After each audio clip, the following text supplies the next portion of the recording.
मी तुझी तुला काय वाटलं तू लपाछपी खेळशील आणि मी तुला पकडूच शकणार नाही।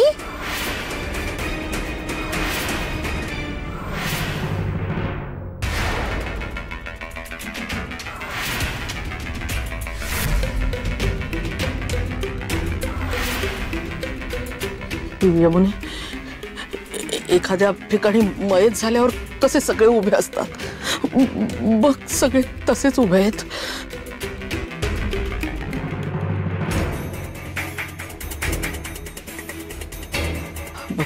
भैरूजी काय झालं आता कसं काय सांगू तुम्ही विचार भी करू शकणार नाही असं भयंकर घडलंय। बघा ना इतक्या कार्टीने जरा ऐकलं असतं तर काही बिघडलं असतं का। यमुने मला मला हेच ऐकायचं नव्हतं बघितलंस ना आता आवाज नाही नाही तुमचं काही चुकलं नाही।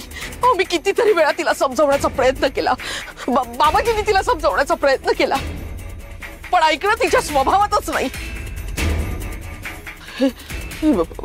बाबाजींना सांगायला हवं नाही तर भूत म्हणून आमच्या मानगुटीवर बसायची। अरे कसं बाय आरणावणं चालू आहे बाहेर घेऊन ये त्यांना आत पाठीव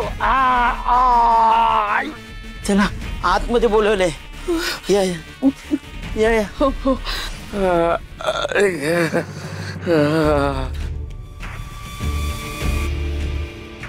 अरे बाहेर या बाबाजी सखू पळाली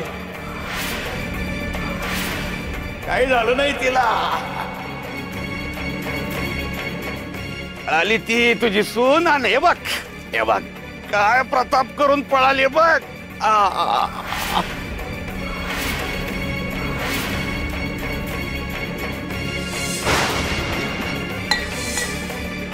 बाबाजी हे कधी घडलं? काल रातच्याला हो काल रात्री अगदी हेच रमाईच्या बाबतीत सुद्धा घडलं। तुमचा पाय बसला त्याच वेळी रमाईचा सुद्धा पाय पोळला।